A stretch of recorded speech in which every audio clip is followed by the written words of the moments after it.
Hello guys, this is your friend and we are back with a new fanfic. Which is What If Naruto Was Betrayed by Female Sasuke, Part 1. And if you enjoy this fanfic then please press the like button and subscribe to my channel for more fanfic like this. And now let's start the fanfic. Naruto Uzumaki rushed through the trees, desperately hoping that he got to his friend soon. Satsuki Uchiha, his best friend, crush, rival, and many more things. She was currently on pace to traveling towards Orochimaru, believing that he would help her gain power to kill Itachi. The young teenager was sure that Orochimaru would not truly help her. The Sannin member cared only for himself, so why would he help a young woman like her get strong enough to defeat Itachi when Orochimaru could not? No, the blonde knew that Orochimaru would make her powerful, but not too strong. He would take over her body before she even got close to her brother. Naruto had to stop thinking as he finally reached the Valley of the End. A truly amazing place, especially with the statues giving each other the bird. Naruto quickly sighted his target and let loose a sigh of relief. Satsuki Uchiha, Naruto shouted. He thought it was finally time to make her know. He had found Uzushiogakure and he had found out who were to blame for the Uchiha massacre. It was time she knew the truth. He had no doubt that she would be skeptical, so he would use all the evidence he had. Apparently, his shout had surprised the transformed ninja. She turned around, not having activated the curse mark, much to his relief. How do you know my name? The girl asked, her lips twitching into a small scowl. Naruto put up his hands in a release seal, startling Satsuki, who instantly jumped back. She heard the teen yell aloud, "Kai!" before he blurred somewhere. She tried to frantically look around her but was too late as the young boy slapped a seal on her back before activating it. The older teenager was instantly paralyzed and fell to her knees. Through sheer force of will, she turned her head up and growled at him. "What the fuck did you do to me?" Normally, her brain would instantly supply her that he used a paralyzing seal, but she was too enraged to listen. He scowled at her before telling her to listen to him before saying anything.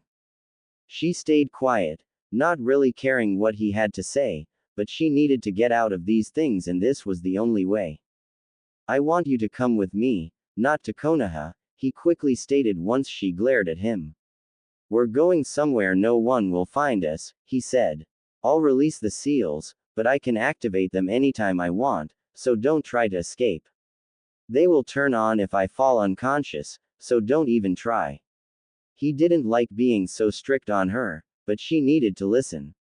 His perceptive eyes looked into her onyx eyes, instantly realizing that she was trying to develop a plan. The young teen sighed, finally calm and cool. She nodded to his terms and he put his hands in a ram seal before deactivating the paralysis seal. She kicked herself up and scowled at him.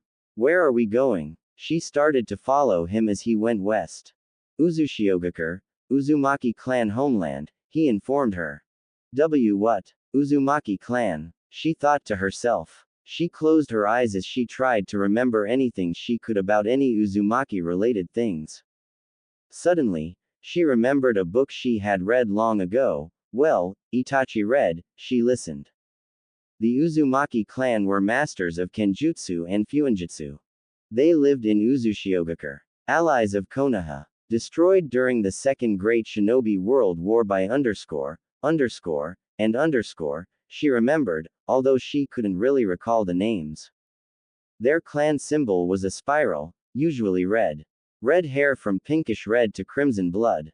Mito Uzumaki married the first Hokage and Kushina Uzumaki was a legend, rumored to be as strong, if not stronger, than the Yondaime. The Ravenette shut her eyes, trying to think of any other information she could think back to, but the voice of Itachi in her head finally got to her and she stopped.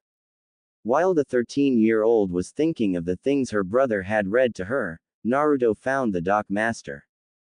He quickly paid what he needed to and they both got on the boat. After a few hours, Naruto and his rival finally got to an area of water where there were whirlpools everywhere, ready to suck them in and crush them like little bugs. How the fuck will we get past those? She asked aloud in amazement. She looked towards the blonde, but he just rolled his eyes at her before going through a few hand seals. Thank you, Mom, he said in his thoughts as he remembered some letters his mother had left behind in case she died from childbirth. Uzu Arts. Whirlpool release. He shouted. The whirlpools that had previously been large and dangerous, shrunk down until calm, crystal blue water was remaining. The two quickly hopped off the boat and started running towards the shore. When they finally stepped onto shore, Naruto looked around before deciding to go into a destroyed building. In there, Naruto sat down on the floor, his friend following his example. Alright, what the hell do you want? Satsuki snarled at the teenager. He scowled at her and told her to listen and not interrupt. I'm your godbrother, by a technicality. Naruto glared as she was about to protest and fell silent under his glare. Your mom and mine knew each other well and Makoto-san decided that my mom would be a good godmother, he finished. Satsuki finally nodded, accepting that at face value. After all, he had no reason to lie to her and she couldn't see any signs of lying on his face or body. Now, I want you to shut up and listen to everything. Don't interrupt, okay? He asked. She nodded in consent, wonder what he was going to tell her that would be any more shocking or revealing. I was Itachi's student. A sigh was released from Naruto as Satsuki took a sharp breath in and began to glare at him, her beautiful onyx eyes instantly turning red at the mention of her brother. She registered the student part and began to charge at him, only to get paralyzed. Itachi killed your clan for a reason, he stopped as her eyes became even more enraged. What reason could be important enough for her own loving, kind, and caring brother to kill almost everyone in his family, his clan? Almost as though he was reading her mind, he said, war. She forgot her rage a little and looked at him curiously. Why would war happen because of her clan? And how was a small war worth his family? The Fourth Great Shinobi War, he continued. What? She asked in disbelief. What would cause that? She finally felt as though Itachi had a reason. Now that her mind was calmer, she began to quickly connect a few pieces. Itachi killed them to stop a world war, something would cause Konoha to weaken. A civil war. What would cause that? How would my clan cause that? She thought to herself. Naruto, seeing that she wasn't going to say anything, continued. You see, 13 years ago, remember? The Konoha higher-ups began to suspect it was the Uchiha who had attacked using the Kyuubi because of the history when Madara used him to attack the Shodaime Hokage. Also, there were no Uchiha present in the fight nor were any injured, so they were suspected. Naruto took a deep breath and continued. This mistrust and isolation from the rest of the village created feelings of ill will amongst the Uchiha, and ultimately rekindled the hatred harbored towards the Senju-influenced government. As such, the Uchiha, led by Fugaku Uchiha, your father, began planning a coup d'état to overthrow the Konoha leadership. In preparation for the coup, the Uchiha started inserting its member within Konoha's command structure to act as spies. Itachi Uchiha was placed in the Anbu, the direct arm of the Hokage. However, Itachi did not agree with the Uchiha's plans, believing the coup would only escalate into another shinobi world war. As such, he turned double agent, providing Konoha with information on the Uchiha's plan. The third Hokage and his advisors quickly realized that they were all ready to fall in to convince otherwise, but Shisui Uchiha still tried, using the ultimate genjutsu, Koto Amatsukami, a move from his Mangekyo Sharingan, to force the Uchiha elders otherwise. Danzo thought this was a waste as they were still going to kill the Uchiha and took Shisui's right eye for himself before Shisui had a chance to use it. Having failed and fearful that Danzo would take his other eye, too, Shisui entrusted his left eye to Itachi before committing suicide. After finding his body, the Uchiha believed Shisui had, in fact, been murdered by Itachi and the suicide was staged, and, as such, no longer trusted. He still wanted to find a nonviolent solution. Shisui's death convinced Itachi that events could no longer be stopped. Naruto didn't mention that Itachi had given him the eye and no one knew that. Itachi started to dislike the clan and became critical about it. The elders and that bastard Hiruzen, he spat out Hiruzen like it killed him to say the name, surprising the girl as they always showed a good relationship, like a grandfather and grandson. Decided to take advantage of Itachi's feelings and told him to eliminate the Uchiha. Itachi agreed, having been a pacifist and not wanting more bloodshed. They explained the two possible outcomes. The Uchiha could be allowed to carry out their coup, an act that would ultimately lead to the entire clan's extermination, including Itachi and his younger sister, Satsuki Uchiha. Alternatively, Itachi could assassinate the Uchiha before the coup took place, and in exchange would be allowed to spare your life. Itachi opted to save you over the entire clan. He also asked me to help and protect you throughout the time. He had trained me before so that I could protect you. He told me to be the dead last so I could be on the same team as you. No Satsuki, that Itachi chose the village over his entire clan, over his mother who had raised him since he was born, but he placed you leagues above the village itself. If the Uchiha were to do their coup, what would happen? The fight in Konoha would weaken the village since many shinobi, both Uchiha and non-Uchiha would die, weakening the village. When that happened, others would at causing the next great shinobi war. The young teenager took a deep breath before he heard sniffles. He looked forward, only to see Satsuki Uchiha, the cold princess, crying. He couldn't imagine this scene ever happening, but he wasn't going to tease her. After all, he too had cried when all this had been explained to him by Itachi. Naruto didn't want to mention the man who had helped Itachi as he didn't know the full info and he didn't want to be wrong about anything, especially since Itachi told him nothing but that he was an Uchiha. Naruto stepped forward and wrapped his arms around his crush, comforting her with soft reassurances. The Uchiha era stiffened at the contact at first but eventually relaxed in his arms for the next hour. Eventually, she calmed down and her thoughts started racing, her heart desiring revenge, but it was no longer directed towards her precious brother but at the people of Konoha. Those lying, hypocritical, she thought to herself, finally letting herself go. Wait, why does Naruto hate them? She asked this question alone and shivered at his dark gaze. His glares were a little scary, but that darkened stare, filled with hatred that glowed slightly a crimson blood-red color. Well, for a couple reasons. 1. The Sandaime, the hypocritical I trusted for some reason, ordered the Konoha shinobi to not help the Uzumaki when Iwa, Kiri, and Kumo attacked them and they obeyed without hesitation, not caring that their sister village was being destroyed. And why? Because we were so good with Fuinjutsu and Kenjutsu. He shouted. 2. The entire village hated me and always treated me like the plague.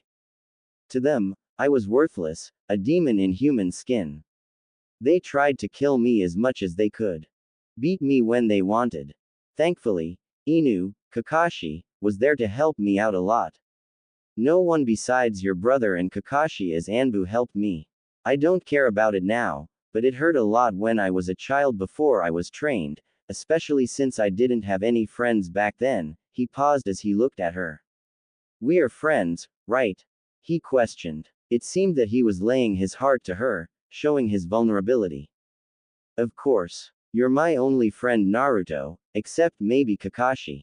I don't care about the other, they could die for all I care, she reassured him, giving him a happy smirk. 3.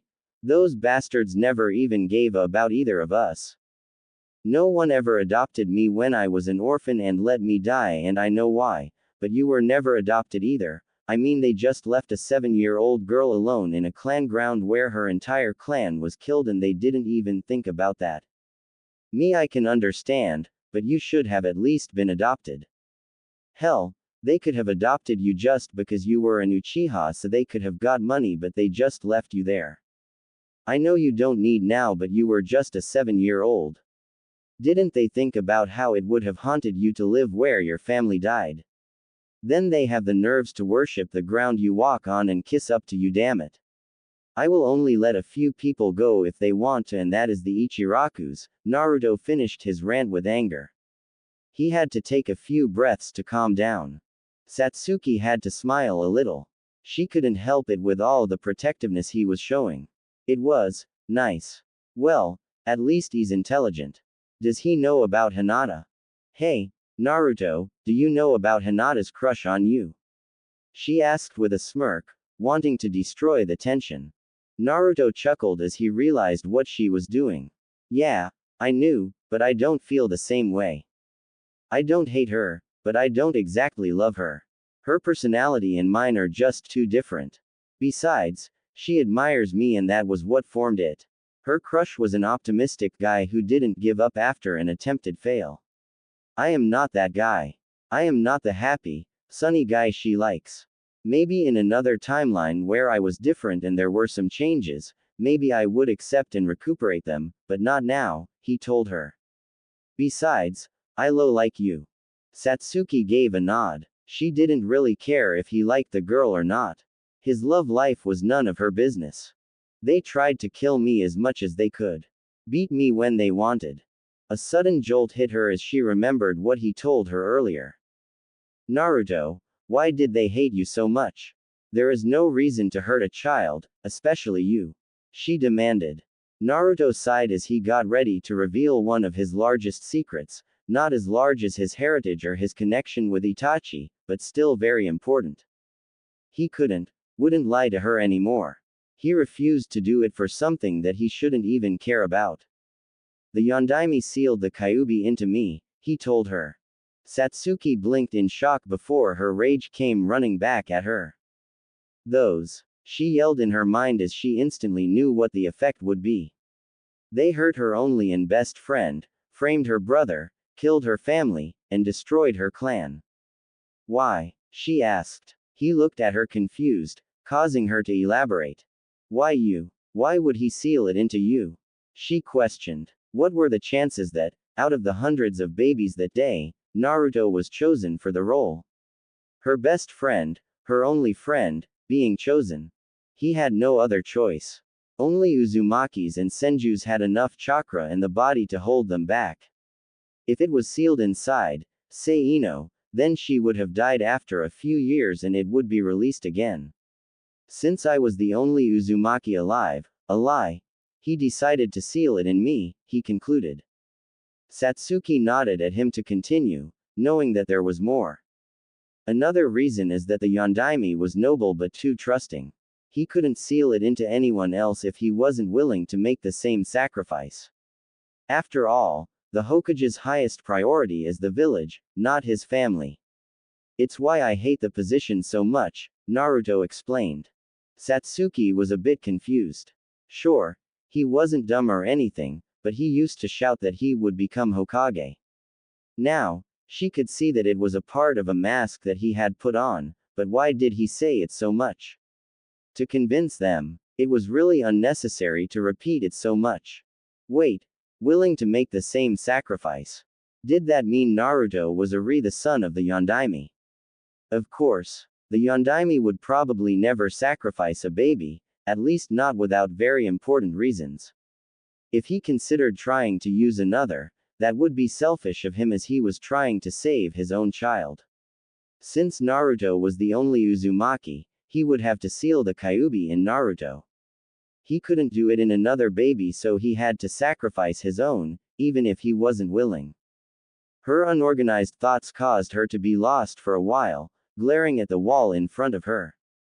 Naruto asked her a question, but she couldn't hear it, trying to organize through all the information that he had given her.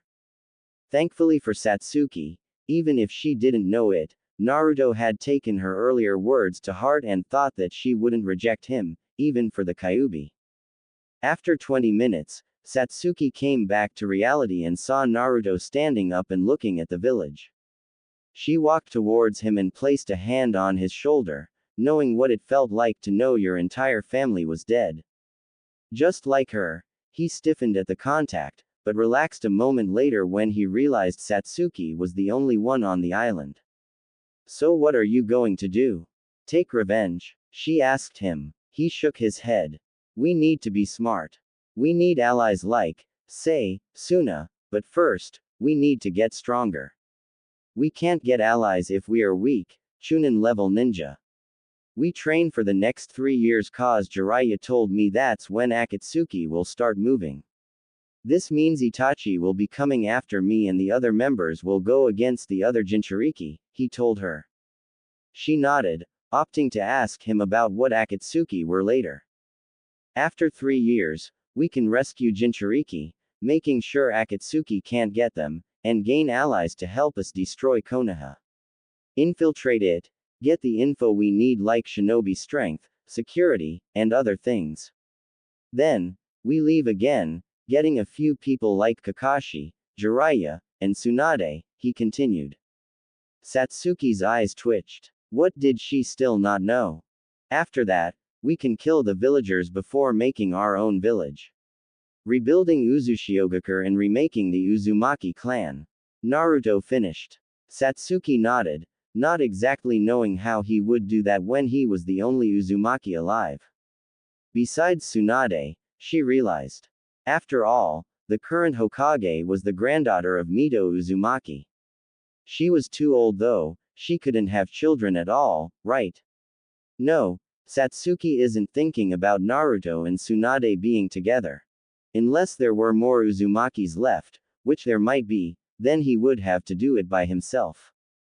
The next day, Satsuki asked Naruto what Akatsuki was, what Jinchuriki were, and a lot of other stuff. He calmly answered everything he could, but he couldn't do everything since he himself didn't know who the Jinchuriki were or the members of the Akatsuki besides some people like Deidara, Itachi, and Kisame. The two clan heirs had trained the past 3 years. They learned many ninjutsus from the Uchiha scrolls that Satsuki had brought as well as the ones in the Uzumaki homeland.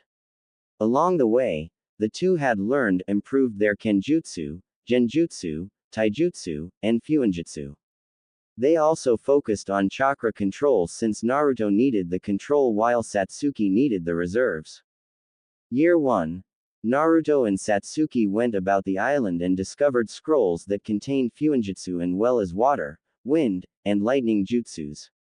Satsuki had used her Sharingan to recognize and decode all the seals. She had also used the dujutsu to memorize every kanji as well as how to use symbols to hide the true intentions of the seals. Her progress was amazing, able to get up to level 2 on the Uzumaki scale, which was nearly on par with Jiraiya. Naruto, on the other hand, blazed through the seals and did it as easy as breathing. Able to decode every seal. Satsuki's progress was amazing but Naruto completely surpassed her. He could get up to level 5 out of 20. This level had never been reached by another non-Uzumaki. To be able to create and master the Hiraishin, you had to be level 3.5. Naruto had recreated his father's technique and was also able to figure out a way to improve it a bit. The Hiraishin worked very similarly to the reverse summoning. The kunai or mark had the seal to alert the person to where it was as well as the methods to get there. The kunai itself contained the user's chakra. The seal alerted the user where it was and another part of the seal reverse summoned them to the kunai. What his father hadn't thought of was that he didn't need the kunai or seal to teleport near where he was. If you had spread your chakra throughout, it wouldn't be very far, but if you mixed your killer intent, which had higher range, with a bit of your chakra, you could teleport to where you needed in the range. It also had a beneficial side effect of your opponent's freeze if the ki was high enough. It also used very little chakra since it was already there. I don't know if that is exactly how it works but hey, it is fiction for a reason. When they had gotten good enough in fuinjutsu, they had drawn a resistance seal on themselves using shadow clone. Naruto had suggested this when Satsuki asked him to draw one her stomach. He had never been a darker shade of red. Of course, they later improved it so that it slowly increased its level so that it always felt 2x harder to move than it did before. Satsuki so far had gotten to level 12 100ths, while when they had gotten good enough in fuinjutsu, they had drawn a resistance seal on themselves using shadow clone. Naruto had suggested this when Satsuki asked him to draw one her stomach. He had never been a darker shade of red. Of course, they later improved it so that it slowly increased its level so that it always felt 2x harder to move than it did before. Satsuki so far had gotten to level 12 100ths, while Naruto had reached 11 100ths. Next was Kenjutsu. Satsuki had brought her mother's sword, Kurasu, a 44-inch katana made of chakra-conducting metal. The young Uchiha had also brought her mother's scrolls as well. Makoto called her style Reigeki, which used quick jabs, slashes, and cuts while infusing the sword with her lightning affinity. This always literally shocked everyone when it hit. The technique let Makoto channel her lightning affinity chakra, which then went inside a person's body. The previous Uchiha matriarch also let a bit of her regular chakra flow in, then, when it was all over the body, turned it into dangerous electricity which killed the person. Satsuki was able to improve it to let her use fire as well, which her mother didn't have. Now, when the sword hit, it also burned them. She could also focus her fire chakra into the sword, then fire a condensed ball of fire at her opponents. Naruto had also brought his mother's sword, Benaheim. However, he didn't have a style, so he looked around on some of the few buildings he had explored. Flashback. Naruto had just finished looking through the second building and came across the third building. It was a brownstone building with large swirls that were carved in. The building itself was 2 stories tall and very decayed. Most of the stone had fallen apart on the top right and left corners in the front. Damn it, Satsuki already has a style and is ahead of me. I need to find a style so I can train in Kenjutsu. The blonde thought. The shinobi entered the door and looked around. When he looked towards the left, he saw a door with some writing on it. He went to the door and read the script. Hello, my fellow Uzumaki brethren, I am the 23rd clan head of the Uzumaki clan. Inside of this door are 2 scrolls for the Uzumaki Kenjutsu style. There is an offensive and a defensive. Pick whichever you want and study it hard. If you are one of my descendants, you will also be able to find another style next to it. You must drop a bit of your blood into the center, and if you are able to open it, you are free to use the bloody whirlpool dance. Mito Uzumaki. Naruto went inside the door and saw 3 pillars. The first 2 had a scroll on it while the third one was blank except the spiral. The soon-to-be 14-year-old went to the third pillar. He bit his thumb and quickly pressed it at the spiral before the Kyuubi healed it.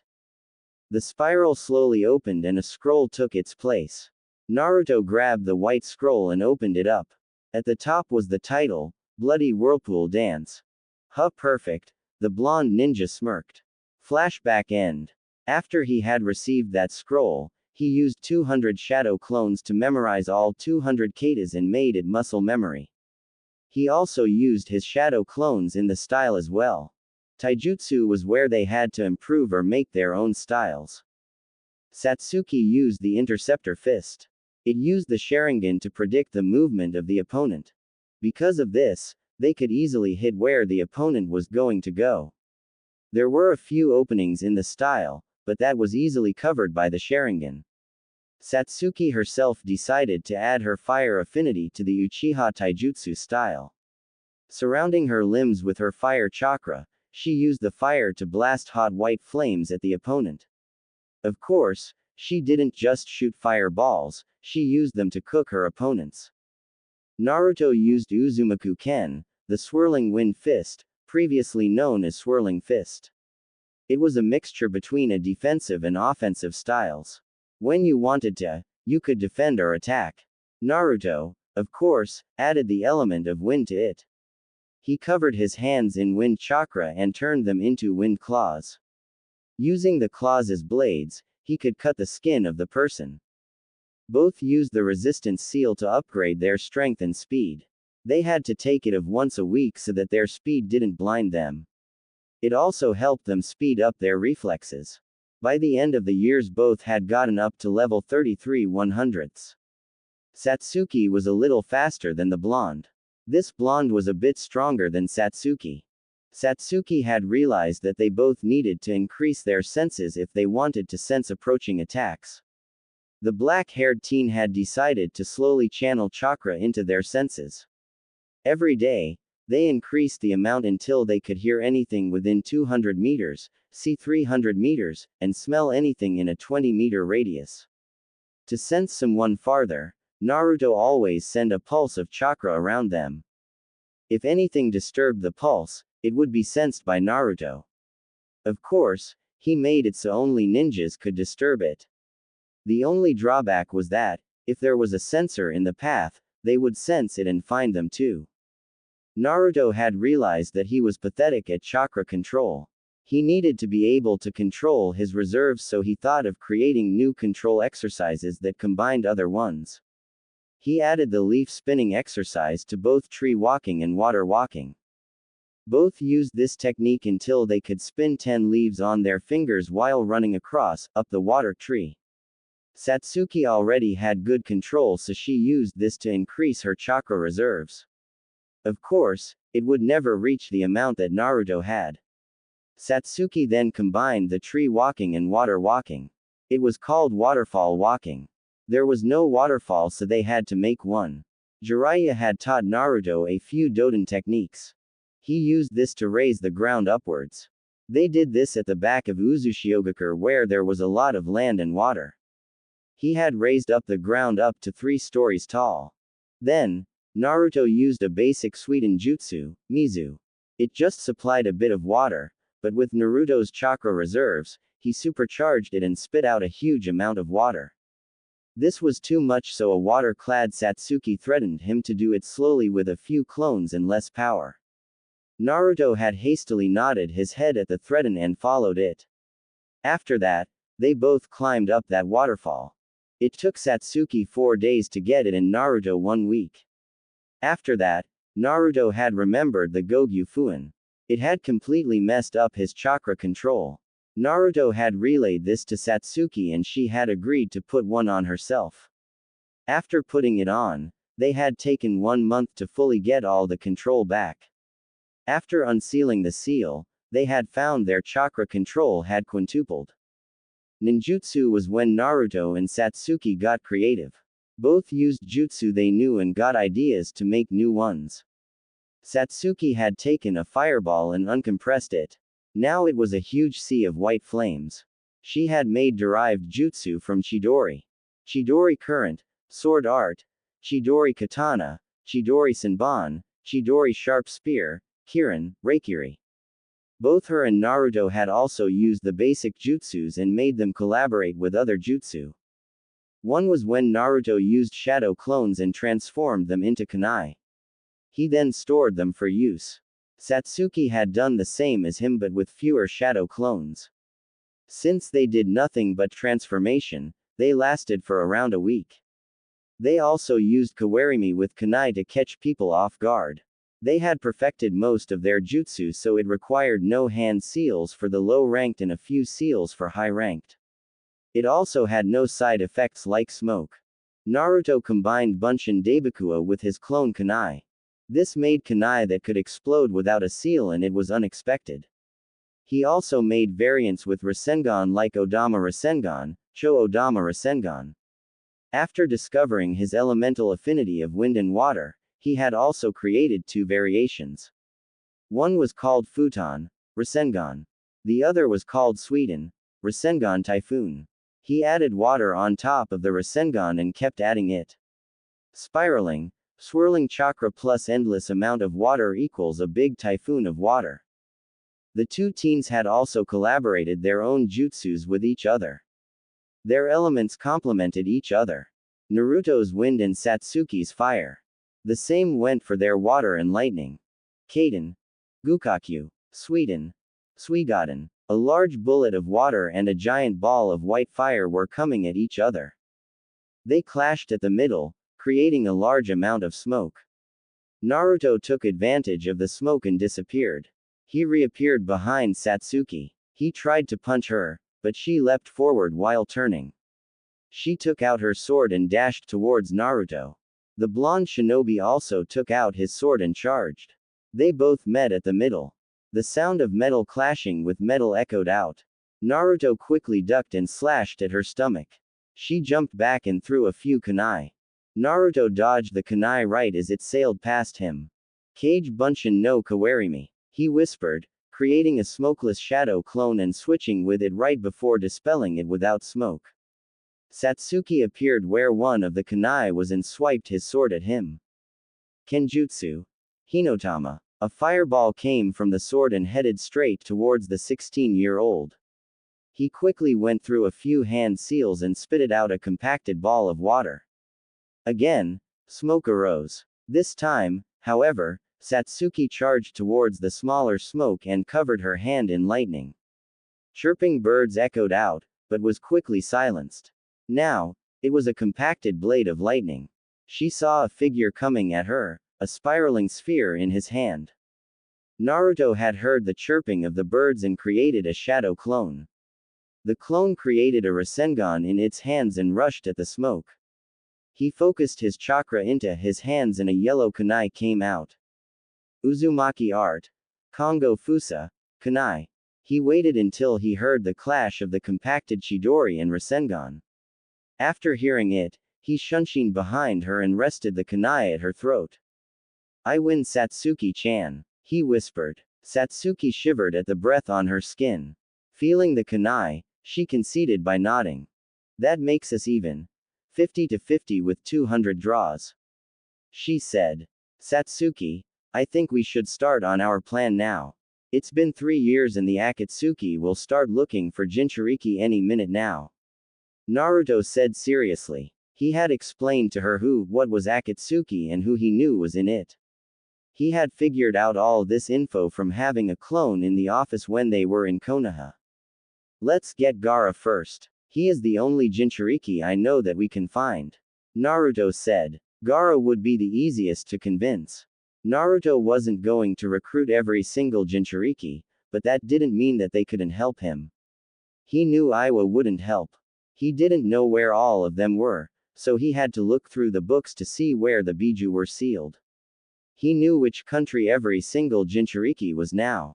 Well then, we should go now, no point in letting Akatsuki get ahead. Satsuki pointed out. He nodded and they both walked towards the shoreline. Since they had much higher reserves, they could run to the other side of the body of water. After running for 30 minutes, they got to the other side of the port. After arriving there, they both headed towards Suna. After running for 3 days, the two finally saw the entrance to the hidden sand village. Going up to the entrance, they saw a bunch of dead shinobi. Searching for a chakra signature, they felt one that was still alive at the back. When they got there, the shinobi was barely alive and his eyes widened upon seeing them. Naruto and Satsuki went up to the man and asked him what happened. The Suna nin told them that 2 people infiltrated. They had taken the cage and headed out. After finding out which way they went, they also headed out. They ran for 40 minutes before being intercepted by a shark sword. In front of them appeared a Akatsuki member. His name was Kisame Hoshigami. He had a distinctive shark-like appearance, complete with blue-gray skin. He has small, round, white eyes, 3 sets of curved facial markings under his eyes, gills on his shoulders, and sharp triangular teeth. He had on the Akatsuki's black cloak with red clouds. He also had on a brown sash that went from his right shoulder to left hip. He had his samahata in his hands. Kisame! Shouted Naruto. The 16-year-old ran at the shark man with a Rasengan in his hand. Sweden. Bakusui Shoha. The Akatsuki member attacked. Naruto saw the water coming at him and jumped up. He put his Rasengan in front of him and started swirling the water like a whirlpool.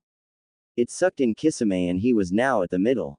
Naruto increased the rotation of the Rasengan and the water started to form into a hurricane.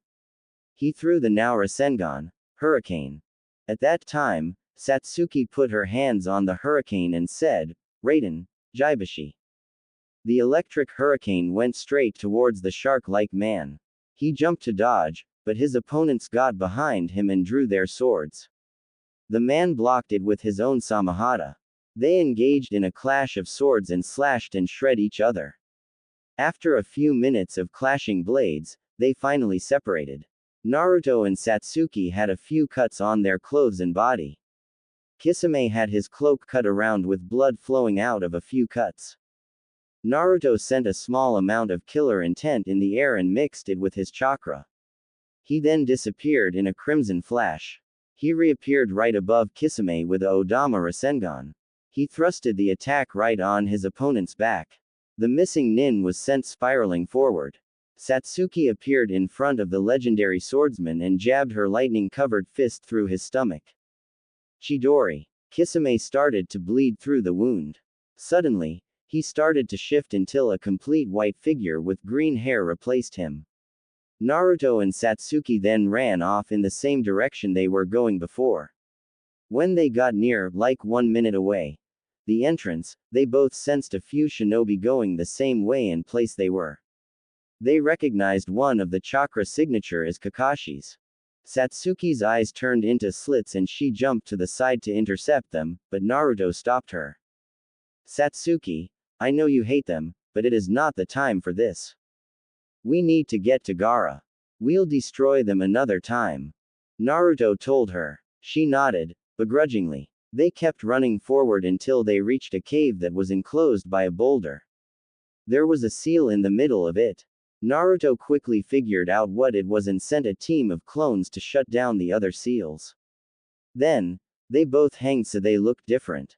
They both now had red hair. A few moments later, 4 other people appeared next to them. One was Kakashi Hatake, another was Sakura Haruno, then, Hinata Hyuga, and a woman they hadn't met. Who are you? Questioned the copy nin. We are bounty hunter nins, a price has been placed on Deidara the Mad Bomber. We want to get his bounty and this was the last place he was seen. Satsuki explained quickly, hiding her hatred for them. Since Deidara was a missing nin, he had a bounty in Iwa. They might need the money for later times, so it was a good excuse. Kakashi nodded and said, well, that's acceptable, you can battle him and take his bounty, but we need the cage. Looked at the boulder and continued, first, we need to take these seals off. Don't worry, I sent clones to take the others off in the same time. I sent 6 so 2 for each and 1 can dispel when they are ready. Naruto replied. His clones dispelled right then and he quickly tore off the seal along with the other 3. Then the Banshee, pink-haired nin destroyed the boulder. So Tsunade also taught the girl, Sakura, her strength technique thought Chio, Naruto, and Satsuki at the same time. They all entered the cave to see a lifeless-looking Gaara and 2 other people. One was Deidara. He wore their signature cloak, navy blue pants with matching shinobi sandals, and an Akatsuki ring on his right index finger, which bore the kanji for blue or green, and was teal in color. He also wore black nail polish on his fingers and toes. There was another man next to Deidara. You already know what Sasori looks like. Imagine Leaf and Chio versus Sasori as the same as canon, but with shadow clone Chios and more puppet humans for her. They faced each other and separated the Akatsuki members from each other. Naruto and Satsuki chased after Deidara while leaving the others to beat the other one. Deidara created a clay bird and rode on it into the sky. He sent a bunch of clay and used his explosion Kekai Genkai to make them explode. This was useless on Satsuki, who covered her body in lightning and made them duds. Naruto sent a bit of his ki chakra at him, then Hiraishin behind him.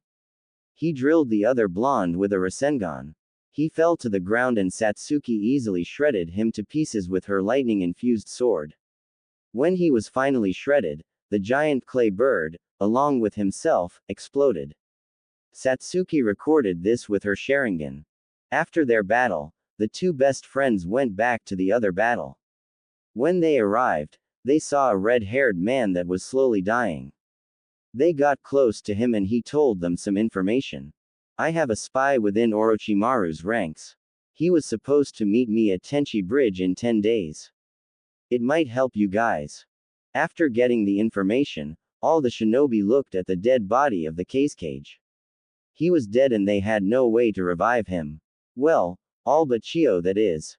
I can revive Gaara, but it will cost me my life force. Chiyo said. She really wanted to revive Gaara. She was going to die soon and it would be for the better if Gaara didn't die.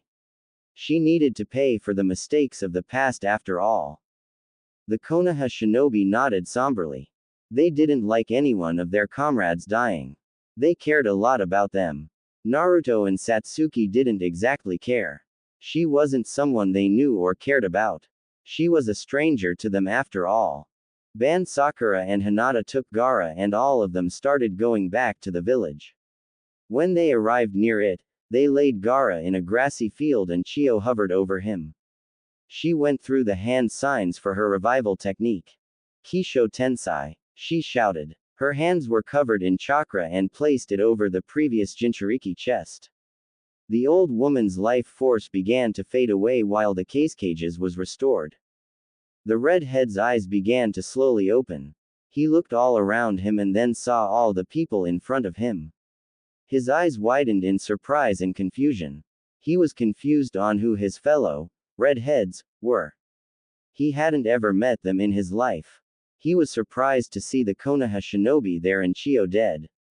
Where am I? He asked, his voice mixed with confusion and surprise. Deidara versus Naruto and Satsuki place. All the pieces of Deidara slowly started to turn into white skin. A distortion appeared and two figures appeared. Well, it appears that Deidara will need to get a new partner. One figure said. It appears so. The other figure said, I will fill that role it seems. Naruto Uzumaki and Satsuki Uchiha traveled to Suna, where they learned that Gaara had been kidnapped.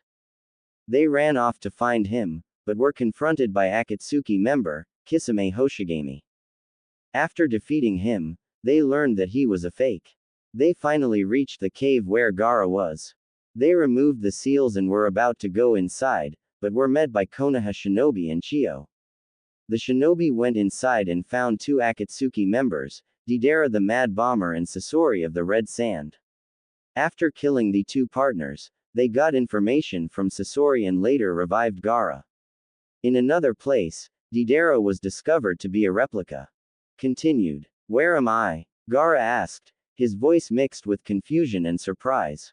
Why wouldn't he be? He just had a biju extracted out of him and died. He then saw Chiyo lying deceased and his eyes widened in realization. Did Chiyo use her reincarnation jutsu? He asked. He saw them nod and asked himself, why did she revive me? I am not that very important to anyone in the village. He was cut off by a shout of Cage-sama. He looked towards the direction of the voice and widened his eyes upon seeing all the shinobi of Sunagakur. Did they come to see me? He thought. All the ninjas started celebrating upon seeing Gaara, who was still in shock from seeing them. After all the shinobi went to Chiyo's funeral, the Konoha shinobi left to go back to their village. Naruto and Satsuki asked to meet Gaara in private. He allowed this and made them follow him into the cage tower. After getting to the previous Shukaku Jinchuriki's office, he sat down in his chair and asked them. What did you want to talk to me about? The redhead felt them channel their chakra and got his sand ready. What he saw stunned him. In front of him were Naruto and Sasuke. Naruto wore dark red cargo pants. He had on a dark blue shirt. Sasuke had on a dark black shinobi pants with gray long-sleeved shirt.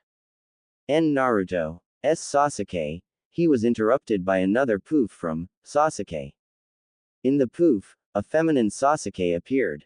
Who are you? He asked confused. A woman just appeared in front of him, replacing where Sasuke Uchiha was. My name is Satsuki Uchiha.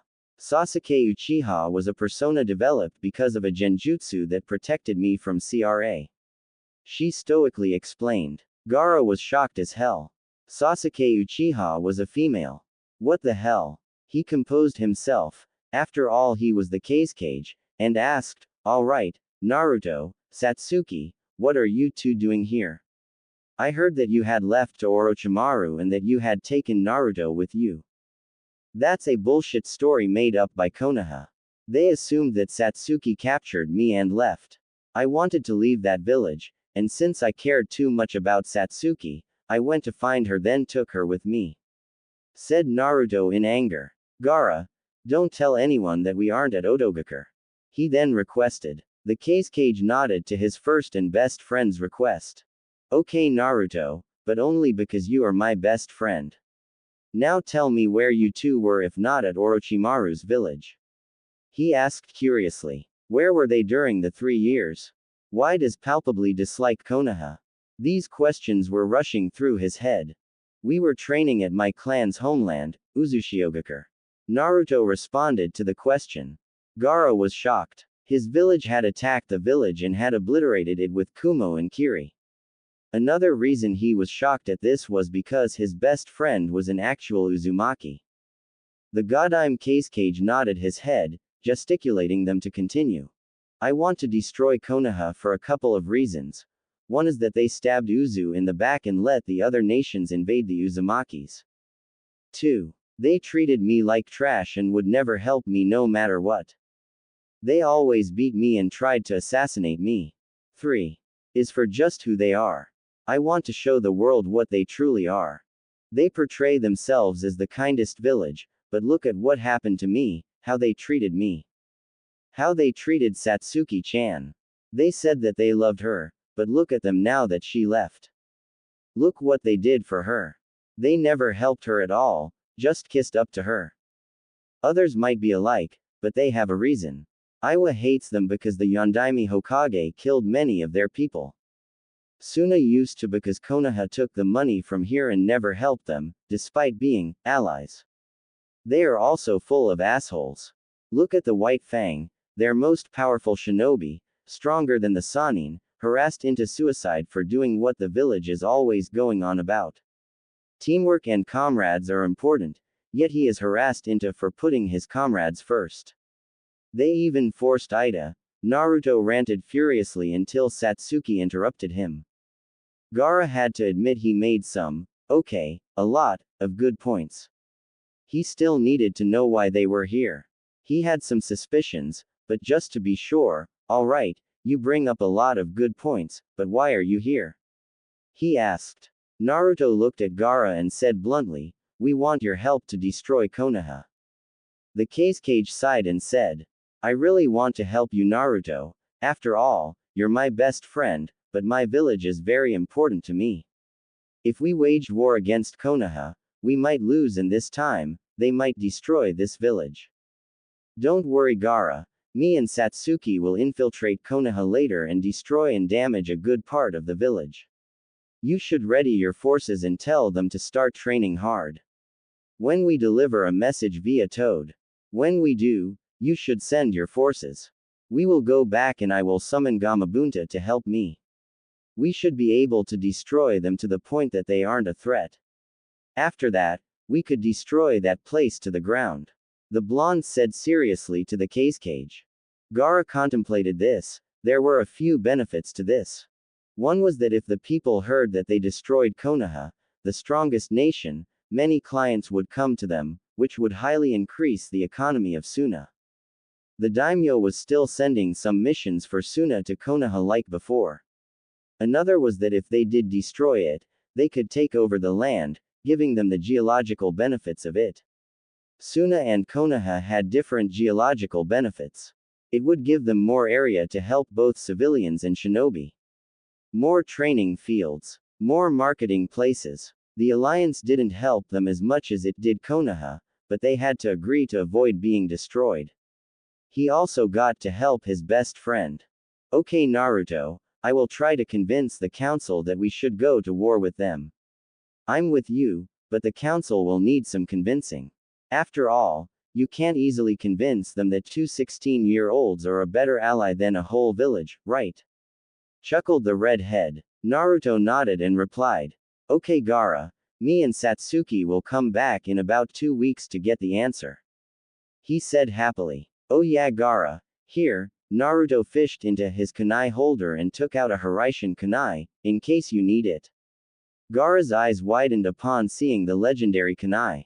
He took it, but before he could ask any questions, the two disappeared in a bolt of lightning and a tornado of water. The blonde and Ravenet appeared a bit away from Suna. Now they needed to go to another place as well. Orochimaru's place. It was a good thing that Naruto had left a Hiraishin kunai hidden in the land of hot springs during one of the rests they had when coming to Suna. Naruto grabbed Satsuki by her midriff and pulled her closer, which caused a small tint of pink on her cheeks, and teleported them to the nation of hot springs. After landing safely near the border of fire, hot springs, and Oto, they quickly hurried towards the hidden sound village. Satsuki knew precisely where it was, having gotten a map for it 3 years ago. They hid behind the rocks around the village that was erected by Orochimaru during the 3 years from a small base to a town-sized village. The two partners phased out and knocked the protectors of the gate out. Taking in the appearance of the two Oto ninja, Naruto and Satsuki performed the Ippai Henge, an advanced form of the normal henge. It was just as it was named, a solid transformation of what you wanted to be. It was a ninjutsu-genjutsu hybrid, mostly ninjutsu though, that was accidentally recreated by Naruto during the academy days. They looked at the schedule for the time the guards patrolled. Since their time was nearly done, they departed from the gates and traveled to the stone house at the middle of the village. They quickly reached it and went inside, only to find 2 more Oto ninjas. They looked at the 2 hanged shinobi and questioned why they were there. After replying that they needed to file a report for their guard duties, they were let through. They went down the dark stairs, releasing their transformation along the way. They finally entered the dark orange base of Orochimaru's and slowly searched each door. Suddenly, they paused as they sensed someone coming. "Maiseigakur," Satsuki whispered, touching Naruto's shoulder, and faded away into thin air. A few moments later, a man recognized as Kabuto Yakushi walked through the halls. They stealthily walked past the man, but they were unprepared for him to suddenly cover his hands in chakra, creating a chakra scalpel, and slashing Naruto at his face. Through his instincts alone, Naruto was just barely able to dodge it. Satsuki blurred behind the bastard who hurt her best friend and shoved a kunai through the back of his heart. Of course, he survived this due to his Aniu Shamatsu. He didn't see the Udoma Rasengan coming right at his stomach. Kabuto flew through the air in a spiral pattern until they couldn't see him. Continuing through the halls, they finally came across the door that hid Orochimaru from them. Satsuki charged her right hand with lightning chakra and condensed it. She then thrust her hand forward, the lightning lengthening, going straight through the door until they heard flesh being pierced. Naruto kicked the door down, Benaheim covered by wind chakra. They saw Orochimaru with his hands up. Orochimaru was a tall man with long black hair. His skin was so pale that it looked like his skin was paste white. His eyes were angular and very snake-like with pale golden pupils. His ears had purple tomo-shaped earrings. He was wearing a red button-up shirt with brown palm trees on it. His hands were raised up in an X position, Satsuki's Chidori spear. Satsuki walked closer to the snake-like man, her lightning spear going forward as well. The pedophile snake forced his hand to the side so that it didn't pierce his face. She used her free hand to take out Karasu and swerving it down vertically. A distortion appeared at the air before it was covered by azure flames. They went straight towards the sick and unhealthy shinobi and burning his skin. The snake sage opened his mouth and another Orochimaru appeared from between. Satsuki and Naruto shivered, that is still creepy and disgusting as hell. They both thought the snake settled onto the ground and opened his mouth again. This time however, a handle to a blade appeared. The handle was grabbed and pulled which caused the rest of the blade to appear from. Orochimaru swung the blade at them, its length increasing. Naruto and Satsuki dodged to the side and jumped towards him. Naruto created an Udoma Rasengan in his hand while Satsuki created a Chidori. They pulled their hands back and threw them forward. Orochimaru ducked under them and kicked them upwards. While in the air, the two friends glanced at each other and after a quick confirmation from each other, they turned to each other and held out their jutsu to each others. The A-ranked jutsus collided without any force. Unexpectedly, the two jutsus absorbed into each other. A white light appeared in between their nearly conjoined hands. When the light disappeared, a black sphere with dark purple lightning coursing inside the most inner shell. Black electricity was shooting out of the sphere. They both pulled back and yelled, "Collaboration, Yami's Inazuma no Shikyu," and hurled the purple sphere towards one of the legendary Sannin. It hit its target and Orochimaru was at the ground bloody. He slightly and was able to barely open his mouth. Something shot out of it and Orochimaru's body died. They both looked towards the place where the thing went and saw a giant white snake made up of many smaller snakes, with longer, spikier hair, a scaled face with snake-like teeth and a long tongue, black eye markings, and a pointed chin. Orochimaru hurled his head towards Naruto with his mouth wide open. Releasing his killer intent, he Hiraishin behind the snake and blasted him with a futon, Ryujin. The massive wind dragon shredded Orochimaru all over, leaving many deep cuts all over his body. Orochimaru then went to Satsuki, but was blasted by lightning. However, the snake turned into a mud clone.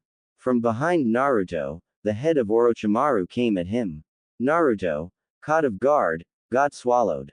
Then, Orochimaru started his living corpse reincarnation jutsu. Mental plane. Naruto appeared in a place in which the ground was full of moving, slimy, organs. Orochimaru also appeared in front of him. Both were covered in the organs so he could only see the snake Sannin's hair and face, which had returned to human form. "Hello Naruto-kun, this is my mindscape. Here, everything is in my control, I am God. I will take over your body, use your memories, and take over Satsuki-chan's body at a later time, kukukukuku." Insanely laughed. "Mindscape huh, idiot." Naruto smirked and closed his eyes. Suddenly, the area around them started to shimmer until all there was a dark void. Then, it started to change once again. This time, they appeared in an area where everything was golden and white with stars all around. Where Naruto met Kushina. Naruto attacked Orochimaru. Orochimaru was about to dodge, but unable to move. He looked down and widened his eyes upon seeing golden chains around his legs. Naruto created a futon, Rasengan that tore through his body. Orochimaru died in the mindscape as black chakra seeped out of his body and into Naruto. The Uzumaki had just absorbed all the jutsus, knowledge, and chakra of Orochimaru. In his last breath, Orochimaru asked, "How did you do this? This is my mindscape, I am God here." "You are not God Orochipido," he insulted, "you are a mere mortal with a god complex. I am a Jinchuriki, I can easily access my mindscape. You need a jutsu or meditation to go in here, I can do it at will. When you had foolishly told me it was a mindscape, you didn't realize that I could also control it. After that, it was a mere matter to transfer us here to my mindscape, where my will is much stronger than yours. I control this realm," he explained. Real world. When Naruto was swallowed by Orochimaru, Satsuki was very angry.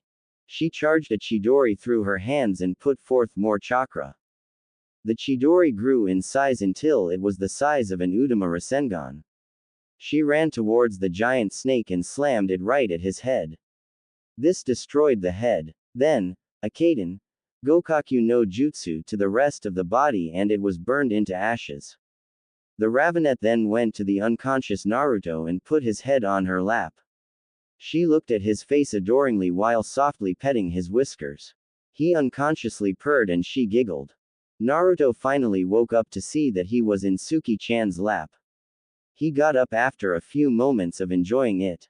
"What happened in there Naruto-kun?" Satsuki asked curiously, her head unconsciously tilted to the right. "Cute. Orochimaru tried to take over my mind, but the idiot was stupid and died in there. I absorbed his chakra, knowledge of the ninja world, as well as all the jutsu he know. I'm gonna teach them to you." The teen replied. Satsuki nodded her head to both the answer as well as him teaching her Orochimaru's jutsu. For the next few days, Satsuki had her Sharingan copy almost every jutsu of Orochimaru's that Naruto used. Some of them were already known to her and some were ones that Naruto that was disgusting or not good for them. She learned Binding Snake Glare Spell, Chakra Scalpel, Earth Release, Hiding Like a Mole Technique, Earth Release, Shadow Clone, 4 Symbols Seal, Fuinjutsu Trap, Genjutsu Binding, Hidden Doorway Technique, Hidden Shadow Snake Hands, Hideout Destruction Trap, Hiding in Surface Technique, Many Hidden Shadow Snake Hands, Shadow Clone Technique, Shuriken Shadow Clone Technique, Snake Mouth Bind, Sound Wave Technique, Summoning, Impure World Reincarnation, Summoning, Rashomon, Summoning, Triple Rashomon, Sword of Kusanagi, Longsword of the Sky, Temporary Paralysis Technique from him. Once Satsuki had copied all the jutsu, they both created hundreds of Kage Bunshin and had 19 Kage Bunshin focus on each one. After they all practiced for an hour, all the groups would dispel one at a time, 10 seconds each.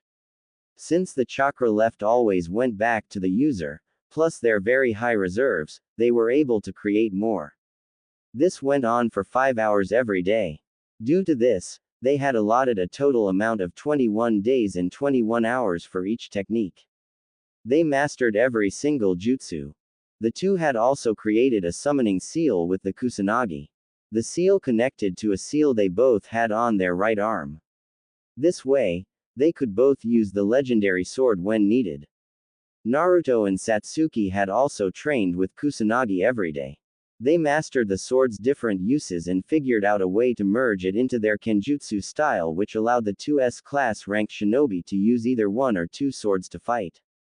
Since they still had 5 more days left to go to the bridge, Naruto explored some of Orochimaru's memories and discovered some people who could help them in their quest. There were 3 people, Suigetsu Hazuka, Karen Uzumaki, and a person named Jugo, whose body could apparently absorb nature chakra.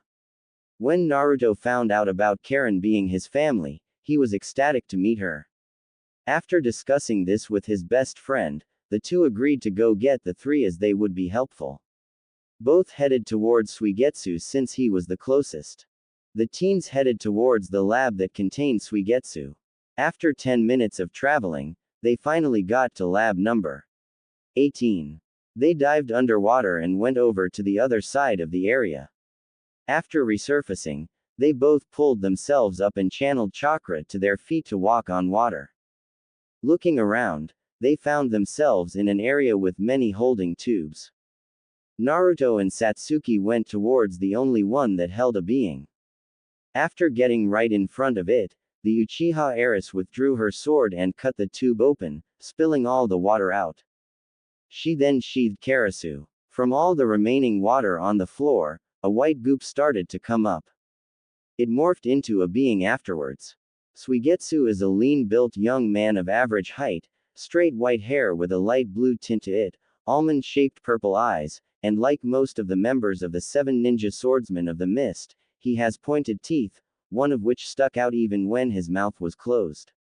He wears a purple, sleeveless shirt with blue pants, sandals and a belt around his waist with water bottles attached to it. He also had another belt attached to his waist. As he was standing up he said, "Thank you. Naruto Uzumaki, Satsuki Uchiha," the clan heirs introduced. "Thank you for freeing me. I assume that you both killed Orochimaru since you are both here." The white-haired teen said. "Yeah." Satsuki nodded. "Suigetsu, you're the first, come with us." Naruto said seriously. "So, I'm the first, meaning, we'll get more company?" He asked. "2 more. The raven-haired woman said. "Jugo from the northern hideout of Orochimaru's and Karen Uzumaki from the southern hideout." Naruto continued. "Uzumaki, you and Karen are related?" Suigetsu questioned.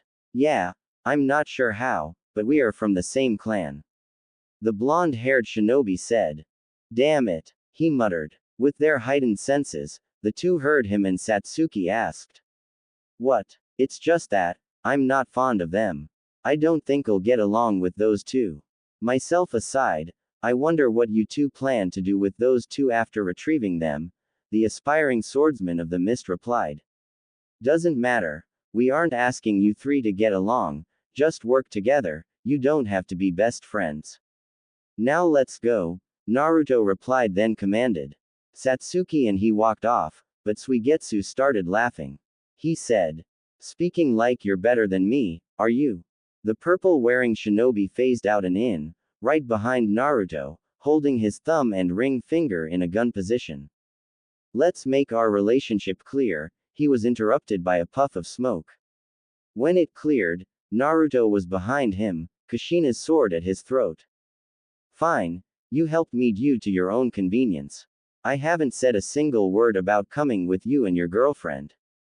She isn't my boyfriend, girlfriend," they replied with blushes on their cheek. In his opinion, Satsuki looked pretty beautiful and cute. All three compliments intended. "Whatever, you two aren't above me just cause you two killed Orochimaru.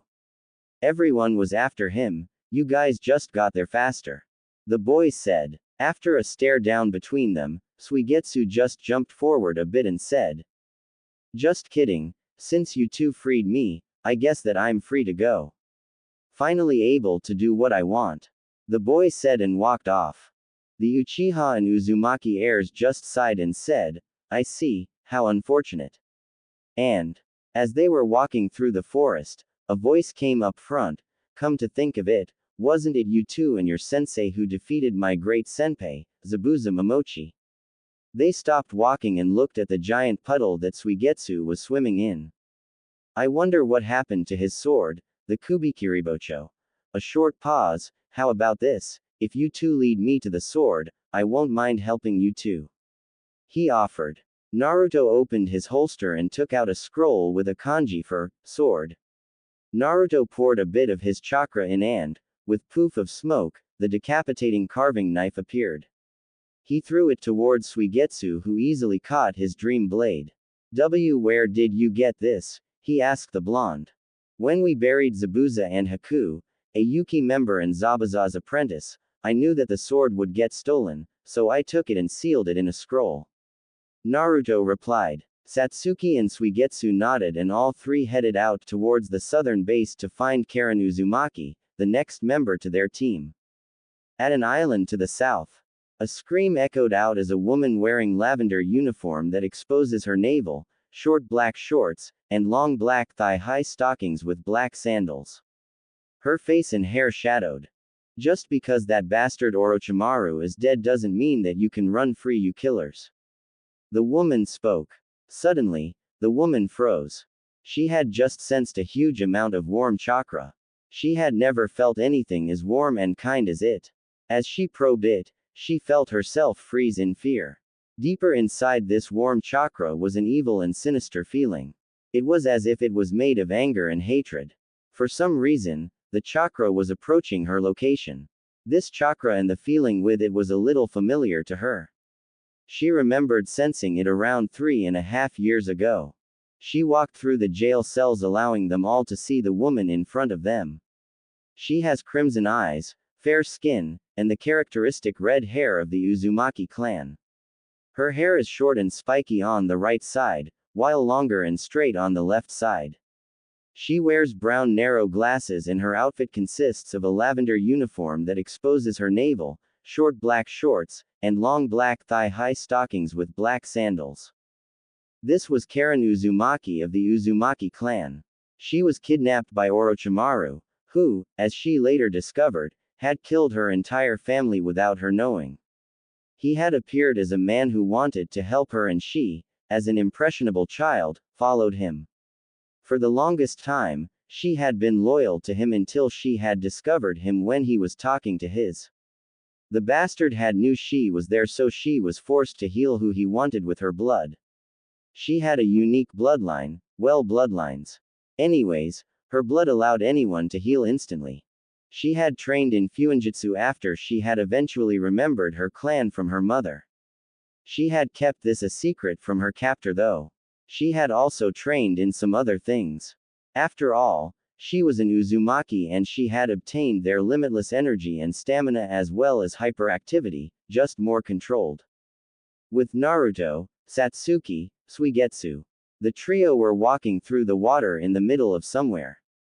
They had been walking to the southern hideout for 2 hours now. Finally, an island appeared in front of them.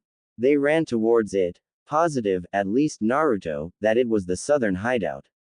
The appearance was very weird.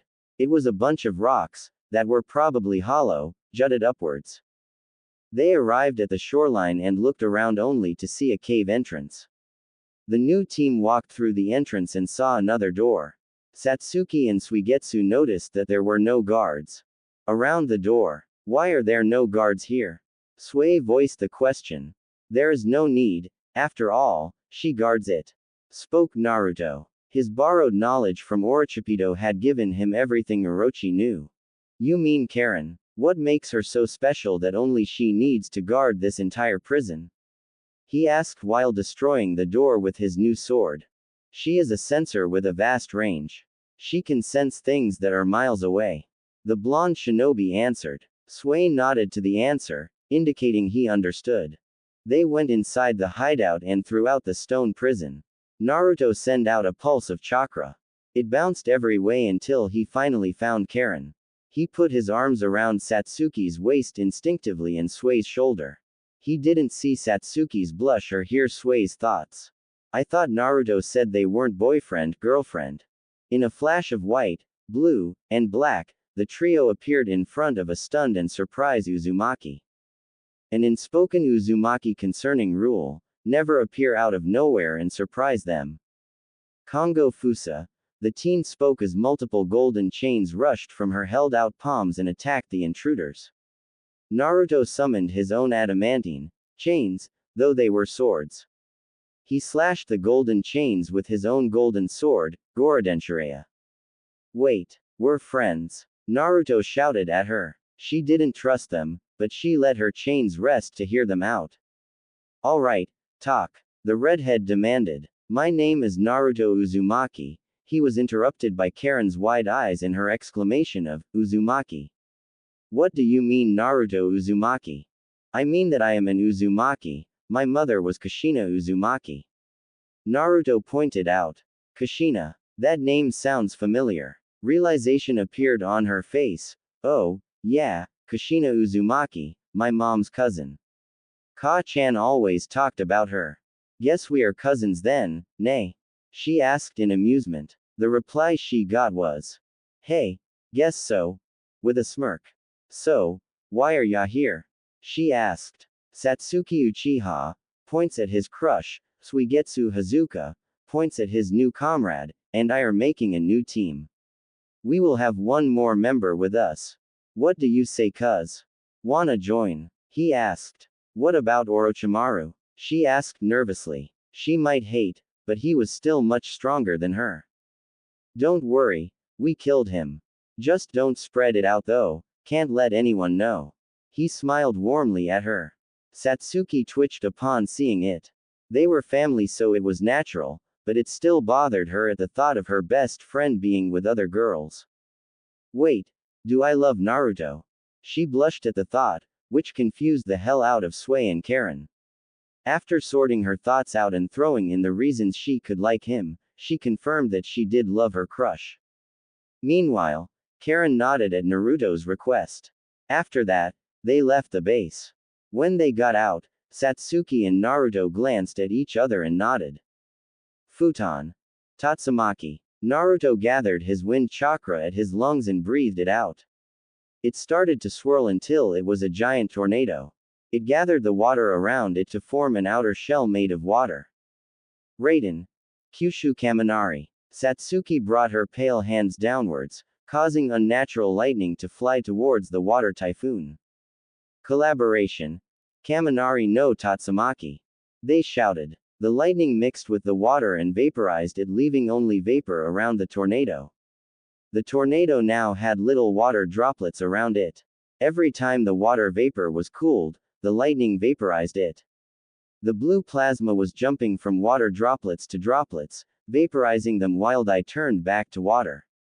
The tornado was surrounded by lightning all over after a while. Naruto and Satsuki then brought the tornado down from the sky on top of the base, completely shredding and burning it. Suigetsu and Karen were shocked upon seeing the power that their friends had. They shook it off and excitedly asked what the hell that was. The clan heiress smiled and explained it to the other members. So who are we going to get next? I remember you saying you need one more person. Since you have Suigetsu and me, I'm guessing it is someone from Orochimaru's. She asked. Naruto looked at her and nodded to her question, but Satsuki was the one who spoke. We're gonna recruit Jugo from the northern hideout. She nodded. She didn't have a problem with the guy, just thought that he was a psychopath. At an island to the northern hideout, at an area made of brown rocks that were pretty tall, a sound of insane laughter echoed throughout the walls of the hideout. Looking at the inside of a certain cell, we find a man with orange hair laughing insanely while saying, "If the next person to come works for Orochimaru, I will kill him or her." Jugo is a tall, muscular young man who has spiky orange hair, red-orange eyes. He wore a pale blue shirt and pale green shorts. He has a giant, black metal ball chained to his leg. He freezes as he feels a large amount of negative energy. He calms down from his murderous side. Outside the northern hideout, the quartet arrived at the outskirts of the hideout. The group of four headed inside the hideout, sensing the strongest chakra inside the cells. Finally arriving at the cell holding it, Satsuki opened it. Jugo looked up to see a ravenet woman. He asked, "Do you work for Orochimaru?" Satsuki nodded her head no. "Why are you here then?" He asked once again. "We're here to free you and if you want, to join our team." Naruto voiced. "Free? No no no no." He shook his head. "You can't free me. If you do, I'll get angry then go insane and hurt you." He stated confidently though hurt. "Don't worry Jugo, I can absorb Senjutsu chakra due to an incident that happened 16 years ago. Since you get angry and the Senjutsu amplifies it, I can absorb it while you learn control. You can train with it to control with me near you. What do you say Jugo, would you like to come?" Naruto offered. After thinking about it, Jugo nodded his head. Clothes landed on him and he looked at Satsuki.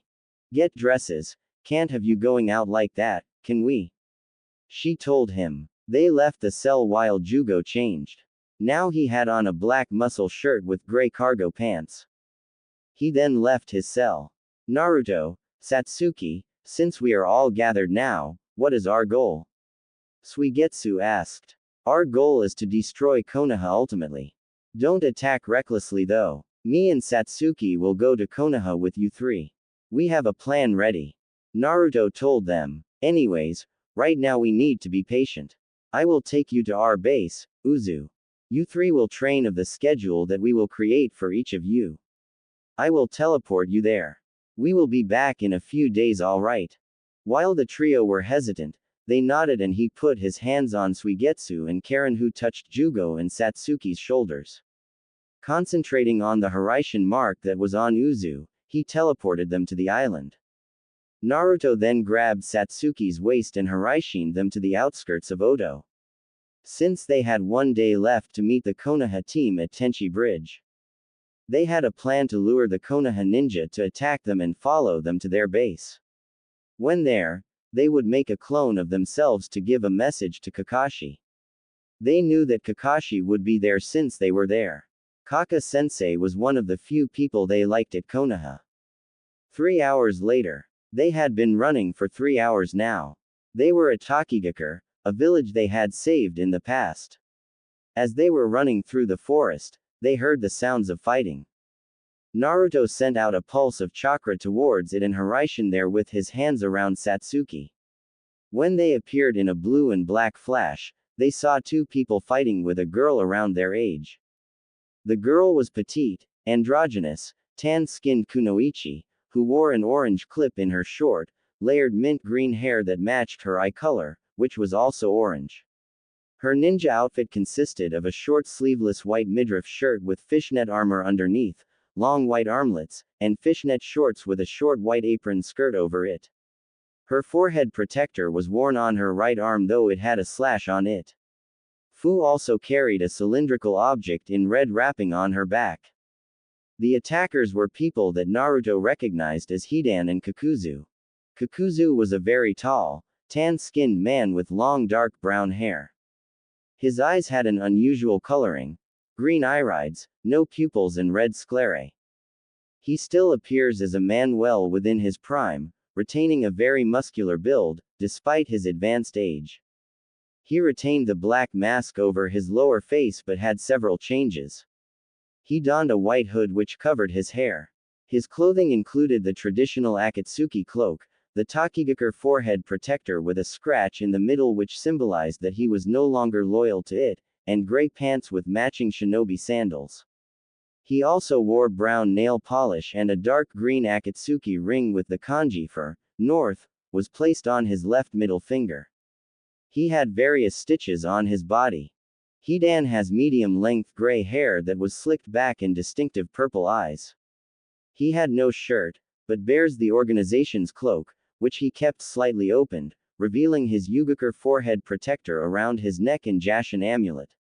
He changes his bottoms to gray pants with matching shinobi sandals. He also wore dark green nail polish and his orange Akatsuki ring on his left index finger, which bears the kanji for 3. Knowing information about some of Akatsuki thanks to Orochimaru's knowledge, the two partners knew about the immortal duo. Kakuzu had 5 hearts that let him live even if killed unless 5 times. Hidan was an immortal due to some god that was named Jashin. They didn't know why Orochimaru never become a Jashinist since the bastard had no problems with killing other people. He would bring utter chaos and destruction with deaths all over. That was all that was required.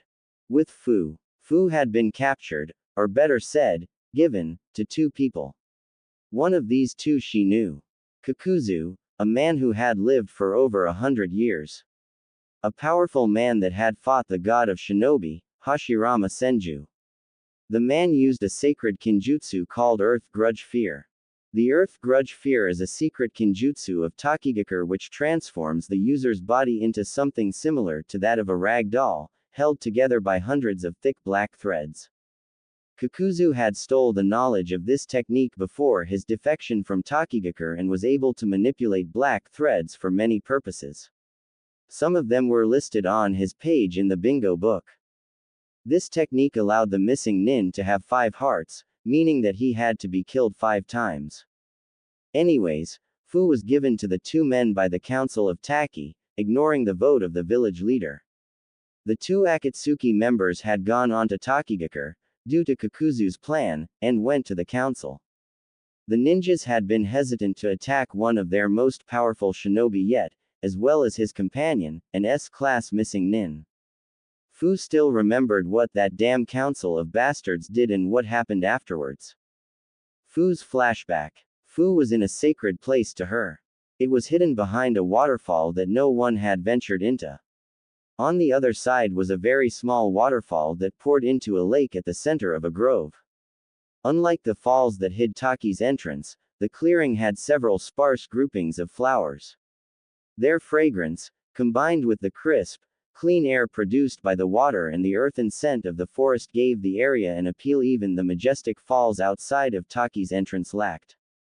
As Fu was relaxing by the peaceful river, a conversation was happening within her mindscape. Fu was in a large forest. The forest was covered in large deciduous trees. As Fu kept walking throughout the area, she finally arrived to a clearing. The clearing had a small stream with fishes swimming. Sunlight shone through the thick trees, making the clearing appear as on spotlight. Next to a stream, there was a log that was used as a seat for a man. The man had long, spiky blue hair. Madara-style orange eyes. He wore a long-sleeved light blue shirt and pants, with mesh armor shirt and fitted black suit underneath, along with calf-length sandals. Around his waist he wore a brown sash that held a brown armor-like plate with a pouch in the front, a brown back plate on the back that is connected to the front with mesh armor, and armored lapels falling to the sides. This was the human form of Chome, the Nanbi, the rhinoceros beetle. The man looked at the 18-year-old teen and spoke, "Hello young pupa, I guess that you want to leave this village now." The man asked her. He had seen the life of the girl and felt sympathy for her. After all, most no Jinchuriki were treated like the biju they contained, like weapons and monsters. Chomei had always hated civilians and low-tiered ninja like genin, those didn't know the difference between the water and the glass. He somewhat respected the Jonin and Anbu, seeing as they knew the difference between a scroll and a kunai. Yes, I am Chomei, the minted-haired girl said with a cheerful smile. The narrowed eyes that was returned made her drop the expression. She changed her face to neutral and nodded her head. Yes, I am ready to leave this hell-hole of a village. The Jinchuriki spoke. I can help you escape Fu. Just use my wings. I will channel chakra so that you can fly out. Just ask for a solo mission first. Chomei told her. Fu nodded her head and left the mindscape with a final, bye. Real world. When Fu opened her bright orange eyes, she got up and left through the waterfall. After she left, a bug came at her with a message on it. She let the beetle on her fingers and took the message. It was a summoning for her to be at the council meeting. Her eyes narrowed at the paper, knowing that something bad was gonna happen. The council, besides Shibuki, hated her. They made sure to stay away from her as much as possible. Knowing that she had to go anyways, she shunshin to the cage tower at the center of the village. After getting through the Anbu, she entered the council room. There was a large oval table. On the top, there was the village head, Shibuki. Surrounding him on the left were 20 civilians. On the other side, there were 18 Jonins. Each part counted for power. Shibuki has 1 point, the Jonin 1, and the civilians 1. Looking at the back, she saw someone who caused her fear. Kakuzu, a missing ninja from her own village. The other man she didn't know, but she suspected was a bit weaker or stronger than Kakuzu. Fu turned to the council and put up a cheerful facade. What can I do for the honorable council today? She questioned. One of the civilians sneered at her and said, Demon bitch, you are going with Kakuzu-sama, looking at Kakuzu with fear. Once he said this, Fu's eyes widened in unhidden fear, much to the glee of the civilians as well as some of the Jonin. Fu quickly shunshined outside the village and grew her wings. Inwardly asking her friend to channel chakra to them, she flew off as fast as she could. She flew through some hand signs and spoke, Mizu Bunshin no Jutsu. 5 clones appeared next to her and all flew in different ways. As she was flying, she spread out her senses to see if the 2 people were chasing her. She sensed 2 chakra signatures right behind her and 2 larger chakra signatures to her northern left, 5 minutes away. Just as she was about to head to them, hoping for help, she felt a thread wrap around her legs. Fu struggled against it, but Kakuzu was stronger and she was pulled towards him. Trying to buy some time, she went through the required hand signs and shouted out, Hidden, Rinpungakur no Jutsu. The powder exploded, creating bright light that blinded the 2 Akatsuki members and leaving Fu to escape. The Jinchuriki jumped towards the tree and flew off towards the chakra signatures. She was once again caught after 3 minutes when the man named Hidan threw his triple-bladed scythe that wrapped around her. She tried to escape, but her efforts were futile. The 2 partners carried the little girl to their nearest base. As they were moving, Fu kept struggling against the scythe. Finally breaking out, she fought them using her tenant's chakra. It didn't cover her in a red cloak since she had control over it. She went through the scythe and flew in front of them. Deciding that running was incompetent, she decided to fight them until the chakra signatures came. Chomei had informed her that one was a Jinchuriki and she hoped that she could help her. Mojuro, the genin spoke as she blew towards the missing nin. From her mouth came a huge web that flew straight at them. It covered them, but Hidan used his scythe to cut through it. The webs being enhanced with Biju chakra, the scythe didn't work and was rebelled. The webs that touched the 2 members started to drain their chakra. While they was being drained, Kakuzu unleashed 3 of his masks and let loose 3 jutsu. The strange mask that had a 4-legged body with thin wings let out Futon, Daitapa.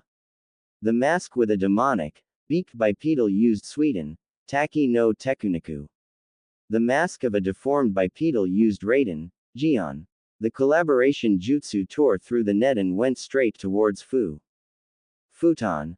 Cho Udama Karasengan, a huge, spinning ball of fire came out of nowhere and struck the other jutsu.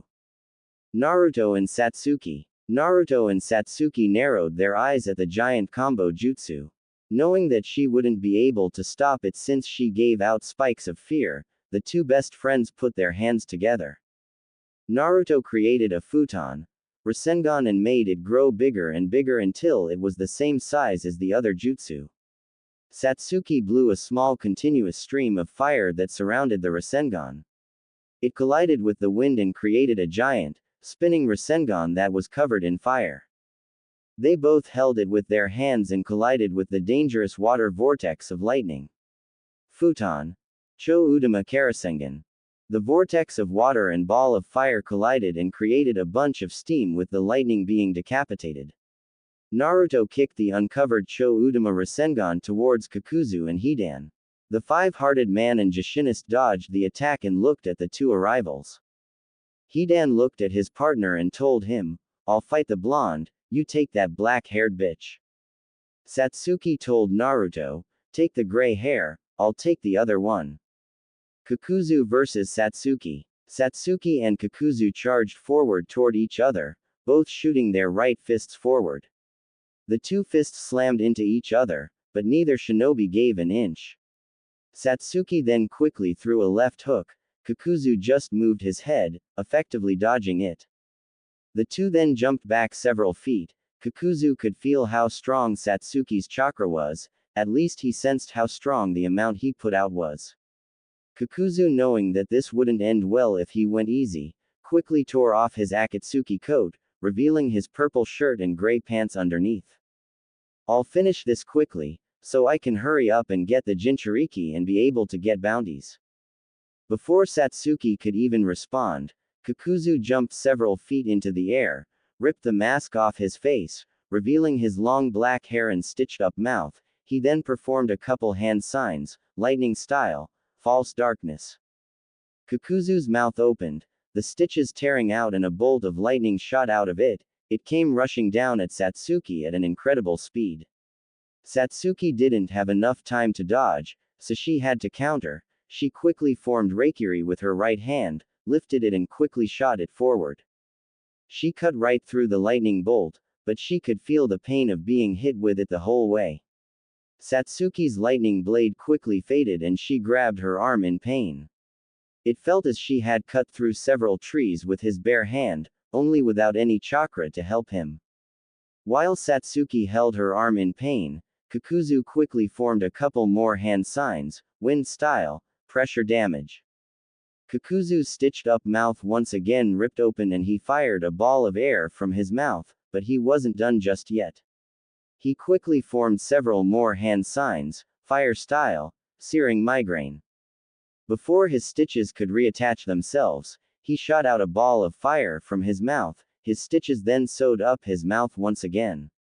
The fireball flew down towards Satsuki at an incredible speed, until it slammed into the ball of air and fused together with it. The wind ball became twice as big, as did the fireball inside it, and it was heading straight at the pain-stricken Satsuki. Satsuki looked up at it. There wasn't too much of a success rate for dodging that, plus she didn't want this guy to set the whole forest on fire. So she quickly formed a Rasengan, raised his left arm and shot it forward, slamming the Rasengan into the double jutsu. Satsuki and Naruto had learned a few jutsu from each other. Rasengan and Chidori were one of them. The Rasengan and the two jutsu clashed for several seconds until the fire and wind jutsu dissolved into nothing. Satsuki took this as her chance. She quickly formed a second Rasengan in his right hand and jumped up at Kakuzu. Unfortunately for Kakuzu, he was caught off guard and Satsuki hit him with the double Rasengan extremely quickly. Double Rasengan. Satsuki grinded the two Rasengans into Kakuzu's chest until she tore two separate holes through his chest. The Rasengan then exploded. This sent Kakuzu flying 20 feet away. He busted through several trees, and when he hit the ground, he examined his body. Satsuki had taken out 2 of his 5 hearts already. The holes in Kakuzu's chest quickly reformed, the threads of his body weaving together. Satsuki watched as this happened. She couldn't help but think, what the fuck? His body is made of threads. Kakuzu got to his feet, looked at Satsuki and spoke, "You are heavily skilled, you destroyed 2 of my 5 hearts quite quickly. And now, as recompense, I'll be taking your heart for my own." Satsuki took a step back, her thoughts were all on the enemy of his. This isn't good at all. I need to end this quickly, or I'll be biting the dust soon. Satsuki quickly dashed towards Kakuzu, her fire-covered fists at the ready. Satsuki got up close to Kakuzu too fast, he wasn't able to dodge. Satsuki hit him with a right hook, then a left jab, then she slammed her knee into Kakuzu's stomach. Kakuzu then hunched over. The Ravenet quickly brought down her right arm and shot it up, slamming her fist hard into Kakuzu's jaw, giving him a powerful uppercut. Kakuzu was knocked several feet into the air, but he quickly recomposed himself and landed on the ground. Satsuki then charged towards him once again. As Satsuki got closer, Kakuzu formed a few hand signs, Earth style, Iron Skin. Satsuki threw a right hook at Kakuzu and it connected with his face, but Kakuzu acted as if he barely felt it. Satsuki looked up at him, and noticed his skin had turned red. Shit. Kakuzu then threw a heavy right haymaker at Satsuki, it connected dead on with her face. This punch sent Satsuki flying for several feet. She quickly recomposed himself and landed behind a group of trees, wiping the blood that was trickling from out her bottom lip and down onto his chin, onto his sleeve. She then quickly and silently performed the shadow clone jutsu, creating 2 more of herself. 2 of the 3 Satsukis began silently making their way around, hoping to get behind Kakuzu. While the 3rd Satsuki came out from behind the trees and charged towards Kakuzu. Kakuzu didn't know what his opponent had done and he didn't care. He was too pissed off to locate any kind of deception or care for it. Kakuzu was extremely angry, so he was going to finish this now. He began forming a dozen or so hand signs. At the same time, one of the 3 Satsukis was hiding behind a nearby tree, gathering her chakra. Once she had gathered enough, the teen formed a dozen or so hand signs, put both of her hands into a claw shape, crouched down and put them near the ground. Chakra began to appear around her hands. The chakra became more and more violent looking. It began to spin around Satsuki's hands, until finally it turned into lightning. Raiden. Te no Shi. Satsuki quickly formed 2 lightning blades, stood up and charged forward, toward Kakuzu. Kakuzu noticed the 2nd Satsuki appear from behind a tree, and was about to finish his hand signs and perform his most powerful jutsu, but before he could, the 3rd Satsuki appeared behind him and stuck him in a full Nelson. Kakuzu tried to fight her off, and it was beginning to work, but Satsuki was only 7 feet away from him. Charging forward towards him with 2 lightning blades. Shit. Earth-style jutsu is the last kind of jutsu you want to use to defend against lightning-style jutsu. Before Kakuzu could dispel the jutsu, Satsuki got close to him, and thanks to the lightning blades, she was able to slam both of her hands through Kakuzu's chest once again. They went straight through him and destroyed Satsuki's own shadow clone in the process. Satsuki had destroyed 2 more of Kakuzu's hearts. Kakuzu's iron skin jutsu faded, he slammed down onto his knees and passed out. Satsuki pulled her hands out of Kakuzu and stood up straight. Then, Kakuzu caught Satsuki off guard by jumping up at her. He was supposed to be unconscious, but Satsuki reacted quickly by slamming her fist into Kakuzu's face, knocking him back down onto the ground. Satsuki knew that she had to finish this now. If she didn't, he might become overwhelmed. She quickly formed an abnormally sized Rasengan in his right hand and slammed it down into Kakuzu's chest. It fluctuated for several seconds before it exploded. Once the light from the explosion faded, Satsuki was standing over Kakuzu's limp, non-moving body. She had destroyed Kakuzu's final heart. Satsuki began to pant. She had used a large amount of chakra in a short amount of time. That was never a good thing. She walked towards Fu, knowing that she was a Jinchuriki. When she got there, she said, "Hello," and sat down. Fu went through a few hand signs and covered Satsuki in her nets. Satsuki was too tired to dodge, so she got trapped. The webs healed her, much to her astonishment, and she smiled and thanked Fu. Naruto vs. Hidan. Hidan began to walk towards the Jinchuriki. Hidan's walk quickly turned into a run.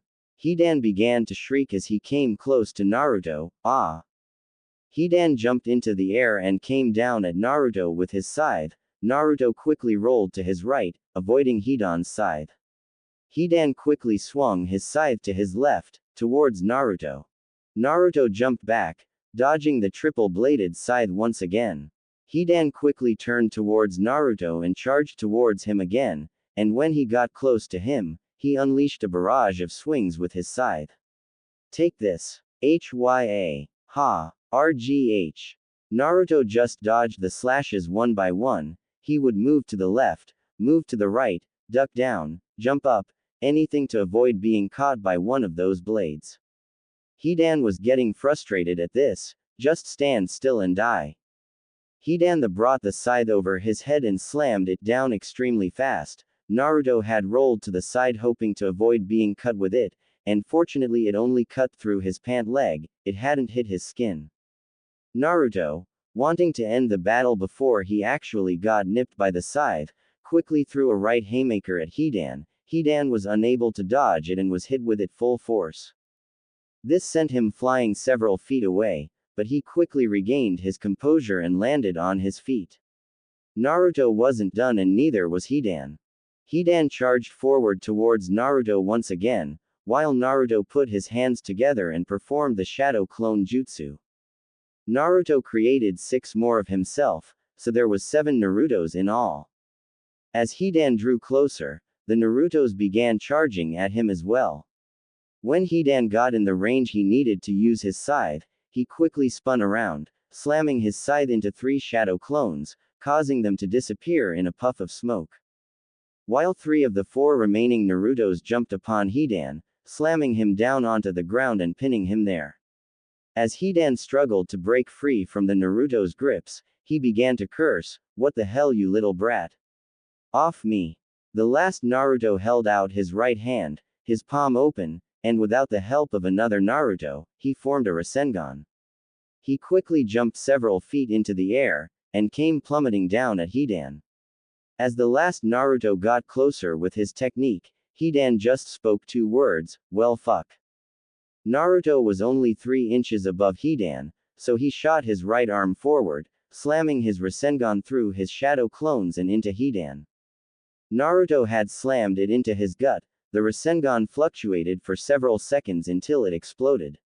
When the light from the explosion had faded, Naruto was standing over Hidan's body. There was a huge gaping hole in his torso. But there was no blood, no organs, or anything to be seen. This wasn't good. Naruto knew that he needed to kill Hidan quickly, so he got serious. Naruto created a futon, Rasenshuriken, and threw it at the downed immortal. Hidan wouldn't be able to recover if his cells were destroyed, now can he? The wind shuriken hit Hidan and exploded, sending millions upon millions of tiny wind blades that destroyed the cells of the Jushinist. I could make it longer, but I have other things to write. After killing the Akatsuki member, Naruto went to see Fu and saw that both the girls were talking to each other. Fu and Satsuki saw the blonde come to them and looked over at him. When he finally got there, the Kyuubi Jinchuriki asked her, "Did Satsuki fill you in?" Fu nodded her head yes and said, "She did. You want to create your own village named Uzumaki and you want people like Jinchuriki to come there, yeah? While she was explaining, you came here, so any other goals?"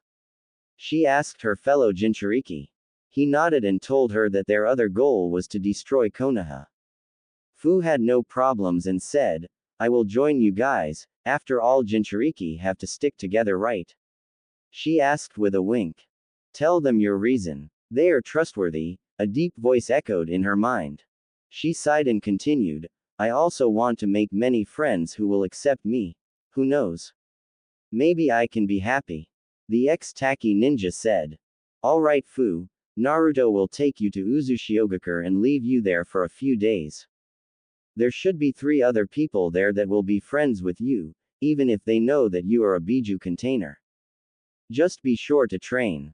Naruto and I have made a basic schedule, but you should implement it to your style. You should do more, but we don't have your skill set or your ability sheet, so you should make it on your own. We will be back in a few days, we have to go do some things. If you have any questions, Karen should be able to fill you in. Satsuki told her new ally. Fu only nodded, not believing that she would be free and actually would be liked. Naruto grabbed onto Fu's shoulder and teleported to Uzu. After dropping her off, he teleported back to Satsuki, who he had secretly marked. The 2 crushes then started travel to Tenchi Bridge. Tenchi Bridge. Team Kakashi had just arrived at Tenchi Bridge. Once they got there, Sai used his super beast imitating drawing technique to create small mice that scout out the Tenchi Bridge. After discovering that there are no traps or individuals on the bridge, thus ruling out the possibility of an Akatsuki ambush, Kakashi uses a henge to look like Hirako. Before doing so, he tells Sai, the replacement for Sasuke, or Satsuki Uchiha, Yamato, replacement for Naruto Uzumaki, and Sakura to be on standby in case something went wrong. Sai has short, straight black hair, and dark eyes which contrast with his translucent-looking pale skin. He carries a small backpack with his brush, scrolls, and ninja ink in it. He wears a short black and gray jacket with red straps, as customary of all root members. He also carries a tip-less tanto on his back.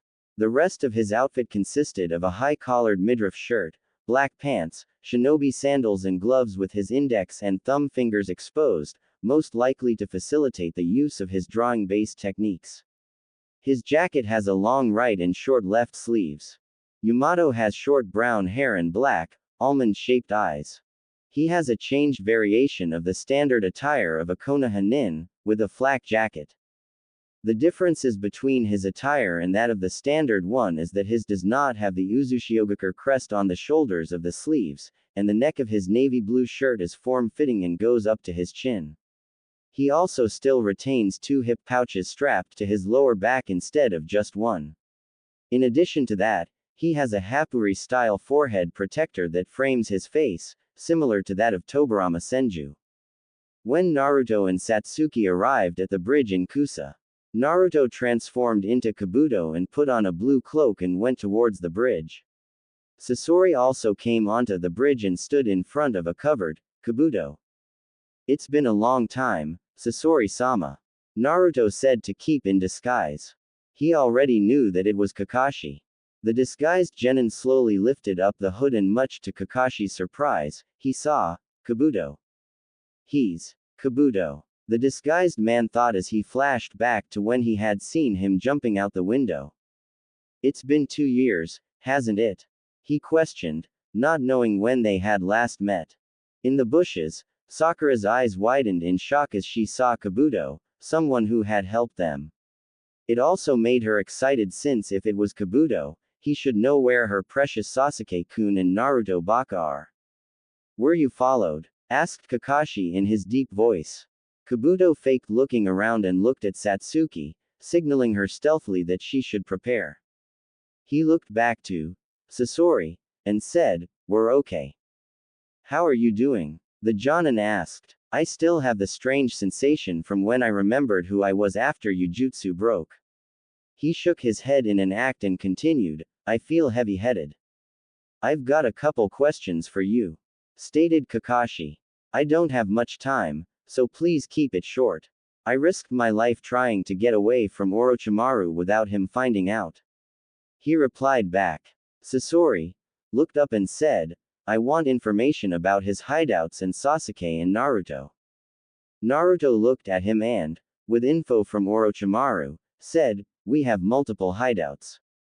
We move each week to not get discovered. We have hideouts all over the elemental nations." The Konoha nin asked, "Where is it now?" "The current one is on a small island in a lake up north." Kabuto replied. By the way, he paused and looked back and saw nothing. This was the signal to come forward slowly. He continued, about what you asked me to do. There was nothing else to saw as he saw a bit of surprise. Oh, I still had a few things to ask him, but I can't let this go on much longer or I'll be discovered. There isn't much of a choice, I have to capture him now. He pulled out a kunai knife. The hidden Konoha nin saw this and sighed that's. Naruto knew that Satsuki was about to get there and jumped out of his hood and landed right next to Sasori. In his spot was a disguised Satsuki as Orochimaru. If you hadn't pulled out a kunai knife, I wouldn't have noticed. Naruto spoke.